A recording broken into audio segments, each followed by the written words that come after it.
Ojúṣe ni tó wà lẹ́gbẹ̀ẹ́ kó ní okú oríire.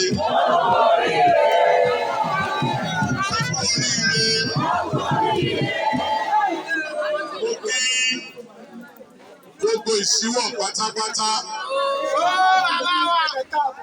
Mo kí gbogbo ẹ̀yin bàbá wa tó wà kalẹ̀, ẹ̀yin ìyá wa. Mo ti rí àwọn ẹgbẹ́ jẹgbẹ́ káàkiri. Ẹgbẹ́ ọlọ́jà. Mo ti rí àwọn ẹgbẹ́ ọlọ́jà, mo ti rí àwọn náítà síbẹ̀. Mo rí àwọn ẹ̀rọ láti Abinibi àtàpá sí gbogbo wà bí ṣe rí election tó ń bọ̀ iṣẹ́ ti rẹ́dì pẹ̀lú PVC yín.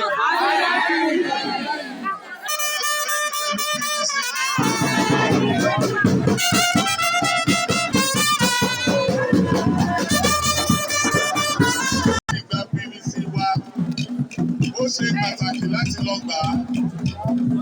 Láti ìrọ̀lẹ́ yìí ká wá bẹ̀rẹ̀ house to house campaign wa. Ká make sure pé gbogbo àwọn aládùúgbò wa ló lọ gba PVC wọn. Ká dẹ̀ máa wo ojúlé sójúlé láti sọ fún wọn pé ẹgbẹ́ APC ló máa ṣèjọba. Sọ́lọ́jà sọ ọlọ́jà.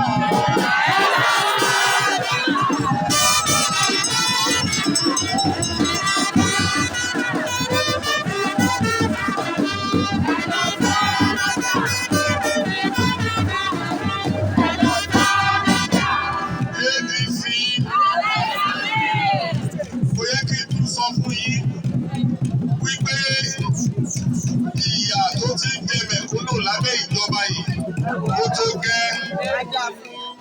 Nítorí ní abẹ́ ìjọba yìí láti rí wípé gbogbo àwọn ìyá wa àti àwọn ìyàwó wa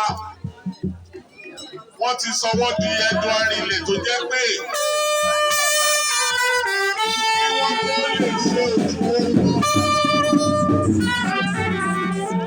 Kí wọ́n tó lè ṣe òwò wọn, àbí kí wọ́n lọ gba gbọ́múlé láńtà. Bẹ́ẹ̀ ni àbí bẹ́ẹ̀ kọ́. Ní abẹ́ ìjọba ADC, gbọ́múlé láńtà fún àwọn obìnrin á dópin. Nítorí a ní ètò fún obìnrin, a dẹ̀ ní ètò fún àwọn ọ̀dọ́. Isiwo youth. Sọ́wọ́ bísà. Isiwo youth. Ọ̀sà mẹ́ta lọ́wọ́ gbogbo yín.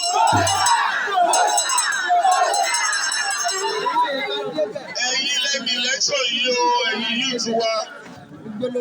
Ẹ wá make sure wípé ẹ jáde. Nítorí ADC a ní youth empowerment program tó jẹ́ pé a máa fi ran youth ní ọwọ́ láti dá iṣẹ́ tẹ́ bá fẹ́ dálẹ̀. À á dẹ̀ pèsè training fún gbogbo yín ní agbára Ọlọ́run. Ọlọ́run á wá tún á ràn wá lọ́wọ́ láti tún àwọn ọ̀nà wa ṣe. Ìgbà tí mo dé Ìṣíwọ̀ kẹ́yìn, ó fẹ́ tó ọdún mẹ́wàá, ọ̀nà yẹn ti bàjẹ́ pátápátá. Adẹ̀la níjọba.